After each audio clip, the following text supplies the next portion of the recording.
இன்றைய தினம் காவல்துறை ஆணையிட்ட ஒரு மனு கொடுக்க வந்திருக்கோம். என்ன விஷயம்னு கேட்டிங்கன்னா, எல்லா வியாபாரிகளுக்கும் பிளாட்ஃபார்மில் வியாபாரம் பண்ண அனுமதி கொடுங்க அப்படின்ட்டு. அது கேட்கறதுக்கு ஒரு நகைச்சுவையாக இருக்கலாம் அவங்க எல்லாருக்கும். ஆனால் இன்னைக்கு காலத்தோட கட்டாயம் அதுதான்.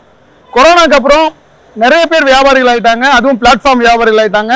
அதாவது மொத்த வியாபாரத்தை கோயம்பேடுல பண்ணுகின்ற ஒரு மொத்த வியாபாரத்தை தெருக்கல்ல இன்னைக்கு கொட்டி வியாபாரம் பண்றாங்க. உங்க எல்லாருக்குமே தெரியும். இதனால உங்களுக்கு என்ன பிரச்சனை அப்படின்னு கேட்கலாம். அதாவது அவர்களுக்கு வந்து அந்த மொத்த, அதாவது நாங்கள் சின்ன வியாபாரிகளை சொல்ல, இந்த பூ விற்கிற ஒரு அம்மாவையோ ஒரு இந்த கூடு கட்டி காய்கறி விற்கிற ஒரு அம்மாவோ நாங்கள் சொல்லல. இன்னைக்கு பிளாட்ஃபார்ம்ல வண்டிகளை டாடா வாகனங்களை வரிசையா நிறுத்தி ஒருத்தர் ஒரு 50 மூட்டை வெங்காயம் 10 பெட்டி தக்காளி விற்கிற அளவுக்கு அங்கங்க சின்ன சின்ன தாதாக்கள் மாதிரி வியாபாரம் பண்றாங்க. அவங்களுக்கு கரண்ட் பில் கட்ட தேவையில்ல, வாடகை செலுத்த தேவையில்ல, அரசுக்கு வரி செலுத்த தேவையில்லை. கோயம்பேடுல காலைல 11 மணிக்கு மீதி விற்கிற காய்கறியை கொண்டு வந்து ரொம்ப கம்மியான விலைக்கு அந்த காய்கறியை விற்கிறாங்க. உங்க எல்லாருக்குமே தெரியும். இதுக்கு எதிராகவும் நாங்கள் நிறைய ஆர்ப்பாட்டங்கள் போராட்டங்கள் பண்ணாலும் அதை கட்டுப்படுத்த முடியல. இப்போ அரசு அதை முறையா ஒரு ஸ்டெப் எடுத்து வணிகத்தை கட்டுப்படுத்தணும், அது போன்ற முறையற்ற வணிகத்தை கட்டுப்படுத்தணும் அப்படின்னு நம்ம ஒரு கோரிக்கை வைக்கிறோம். அவர்களுக்கு தனியா ஒரு கடை அங்காடிகளை நீங்க அமைச்சு கொடுங்க. எத்தனையோ பிளாட்ஃபார்ம்களுக்கு டி நகர்ல இன்னைக்கு தனியா அதுக்குன்னு ஒரு அங்காடி அமைச்சு கொடுத்துருக்கீங்க, எக்மோர்ல அமைச்சு கொடுத்துருக்கீங்க. அது போல அங்காடிகளை அவளை அமைச்சு கொடுங்கன்னு தான் கேட்கிறோம். ஏன்னா ஒரு 10 ரூபாய் விற்கிற தக்காளியை ஒரு 5 ரூபாய்க்கு விற்கிறதுனால பொதுமக்களுக்கு வேணா அது லாபகரமா இருக்கலாம். ஆனா இதை சார்ந்து இருக்கிற வணிக குடும்பங்கள் தமிழ்நாடு முழுக்க இப்போ இது ஒரு நிலைமை. இப்போ இந்த முறையற்ற விஷயத்தை அரசு ஆதரிக்குதா?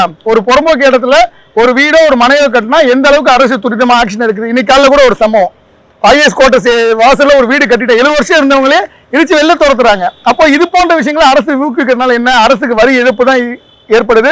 முறையா வணிகம் செய்யற வணிகர்களுக்கு பாதுகாப்பு கொடுப்பது அரசோட கடமை. அப்படி உங்களால கட்டுப்படுத்த முடியலையா, எல்லா வியாபாரிகளுக்கும் பிளாட்ஃபார்ம்ல வியாபாரம் பண்ண அனுமதி கொடுங்க. ஒரு அடி வெளியில வந்துட்டா மாநகராட்சியும் சரி காவல்துறையும் சரி உடனே டிராபிக் ஆகுது, எலண்டோ பிரச்சனை வருதுன்னு சொல்லிட்டு அதை எடுக்கிற இந்த காவல்துறை ஏன் இவர்களுக்கு அனுமதி கொடுக்குறீங்க? அப்போ ஒட்டுமொத்தமா எல்லாருக்கும் அந்த அனுமதி கொடுங்கன்னு அந்த கேள்வி கேட்டிருக்கோம்.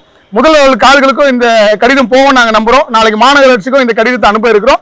இதுக்கு ஒரு முறையா தீர்வு வரும் நாங்க நம்புறோம். கண்டிப்பா அரசு கட்டுப்படுத்தணும். இல்லைன்னா எல்லா வியாபாரிகளும் பிளாட்ஃபார்ம்ல வியாபாரம் பண்ற ஒரு போராட்டத்தை நாங்க ஆரம்பிக்க இருக்கோம். அது ஒரு இன்டிமேஷனா தான் இன்னைக்கு அவங்களுக்கு இந்த விஷயத்தை கொடுக்குறோம். உங்க நடவடிக்கை எடுக்கிறாங்கன்னு பார்ப்போம், இல்ல நடவடிக்கை எடுக்க வைப்போம். வாழ்க சுதேசி வணிகம், வளர்க சுதேசி வணிகம். சென்னை முழுக்க நீங்க பார்த்தாலே தெரியும், சென்னை முழுக்க எல்லா இடத்துலயும் சாலை ஓரங்கள்ல இப்போ முதல்ல 1-2 இருந்தது, இப்போ நிறைய பேர் வர ஆரம்பிச்சிட்டாங்க. ஏன்னா மக்களோட ஆதரவு அவங்களுக்கு கிடைக்குது, விலை கம்மியா கொடுக்க ஆரம்பிச்சிட்டாங்க. ஏன்னா அவங்களுக்கு வந்து எந்த வித செலவுகளும் கிடையாது. கோயம்பேடுல மீதி இருக்க காய்கறி எடுத்து தான் விற்கிறாங்க. ஏன்னா கோயம்பேடுல நடுராத்திரி 2 மணிக்கு ஒரு வேலை, 4 மணிக்கு ஒரு வேலை, காலைல ஒரு 10 மணிக்கு ஒரு வேலை, 10 மணிக்கு விலை கம்மியா வாங்கிட்டு வந்து விற்கிறாங்க. அப்ப அது அரசு முறைப்படுத்தணும். அப்படின்னா எல்லாருக்கும் அந்த அனுமதியை கொடுங்க நம்ம கேட்கிறோம்.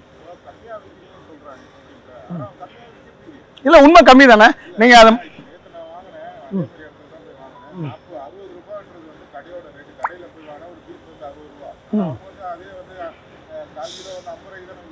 இல்ல அதாவது ஏதோ ஒரு இடத்துல வேணா அப்படி இருக்கலாம். ஆனா மொத்த இடத்துலயுமே என்ன கான்செப்ட்னா, அதாவது நான் சொல்றதான், கோயம்பேடுல 10 மணிக்கு போனா விலை ரொம்ப கம்மி.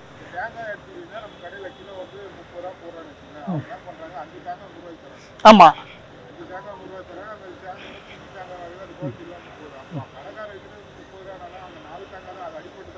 ஆனா அதாவது நீங்க சொல்ற இதை வந்து ஏதாவது ஒரு இடத்துல 2 இடத்துல தான். ஆனா நீங்க ஒட்டு மொத்தமா எடுத்துட்டு பாத்தீங்கன்னா ஒரு 80% வந்து மொத்த வியாபாரத்தை தான் பண்றாங்க.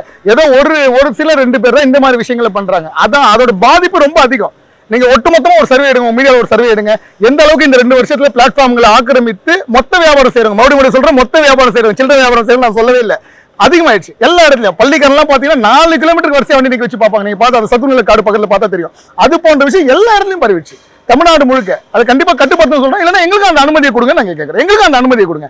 இப்போ எங்களை சொல்றீங்களா, ஒரு நாள் கரண்ட் பில் கட்டலாம், அதனால வந்து ஃபீஸை பிடிங்கிறீங்க, வரி கட்டலாம், கடையை சீல் வைக்கிறீங்க. அப்ப எங்களுக்கும் பிளாட்ஃபார்ம்ல விற்க அனுமதி கொடுங்க தான் கேட்கறோம். நீங்க வேணா ஒரு சர்வே எடுத்து பாருங்க, வியாபாரம் 2 வருஷத்துல எந்த அளவுக்கு குறைஞ்சிருக்குன்னு. ஏன்னா நாங்க முறையா வியாபாரம் பண்ணணும்னு நினைக்கிறோம். அப்போ அது போன்றவர்களுக்கு நீங்க சப்போர்ட் பண்ணுவோம், எங்களுக்கு சப்போர்ட் பண்ணுங்கன்றோம். இல்லைன்னா அவர்களுக்கு தனியாக கடை அமைச்சு கொடுங்க தான் கேட்கறோம். ஏன்னா டி நகர்ல இந்த பிரச்சனை இருந்தது, அவங்க தனியா பண்ணி கொடுத்தாங்க. எக்மோர்ல இந்த பிரச்சனை இருந்தது, தனியா பண்ணி கொடுத்தாங்க. அந்த மாதிரி அவங்களுக்கு கடை அமைச்சு கொடுங்க, இந்த மாதிரி அனுமதிக்காதீங்கன்னு நாங்க சொல்றோம்.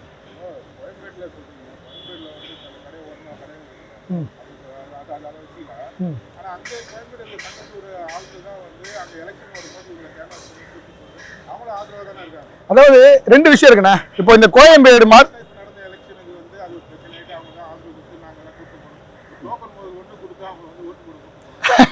அதாவது இந்த ஓட்டு அரசியல் இதுல கொண்டு வரீங்க. நான் இன்னொன்னு என்ன சொல்றேன்னு கேட்டீங்கன்னா, இப்போ கோயம்பேடு மார்க்கெட்டை நம்ம இதுல கொண்டு வர முடியாது. ஏன்னு கேட்டீங்கன்னா கோயம்பேடு மார்க்கெட் அம்ஜிக்கரை மார்க்கெட்லாம் 30-40 வருஷமா இருக்க மார்க்கெட். ஓகேவா? அது வாசல்ல வியாபாரம் பண்ணி அப்பயே பழகிட்டாங்க. 30-40 வருஷமா இருக்க விஷயம். நாங்க அதை சொல்லல. நாங்க சொல்றது புதிதா இந்த 2 வருஷத்துல சாலையோரங்களை பர்மனன்ட் ஸ்ட்ரக்சர் போட்டு வண்டியை டாடா ஏசி நிறுத்தி மொத்த வியாபாரம் பண்றவங்கள. இதுக்கு அதுக்கும் வித்தியாசம் இருக்கு. அதான் சொல்றேன். அதெல்லாம் இப்ப முளைச்ச கதைகள். ரோஹிணி தியேட்டர் தாண்டி போறதெல்லாம் இப்ப முளைச்ச கதைகள். அது ரோஹிணி தியேட்டர் எல்லா இடத்துலயும் உங்களுக்கே தெரியல, எல்லா இடத்துலயும் இருக்கு. இது வந்து இந்த 2 வருஷமா வர பிரச்சனை தான் நான் சொல்றேன்.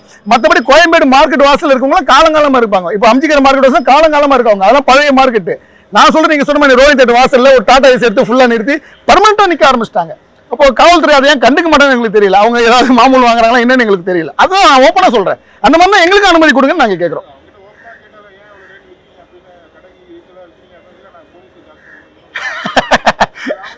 அப்ப ஊடகத்துறை தெரிஞ்சதை நீங்க முதல்ல வந்து கொண்டு போகணும்னு சொல்றோம். ஏன்னா இது போன்ற முறையற்ற வியாபாரத்தை காவல்துறை ஊக்குவிக்கும் போது உங்கள் ஊடக கவனமாக முதலிற்கு போச்சுன்னா எங்களுக்கு ரொம்ப நல்ல விஷயம் தான். இது முறை வணிகத்தை முறையா கொண்டு வாங்க. நன்றி, வணக்கம், வாழ்க.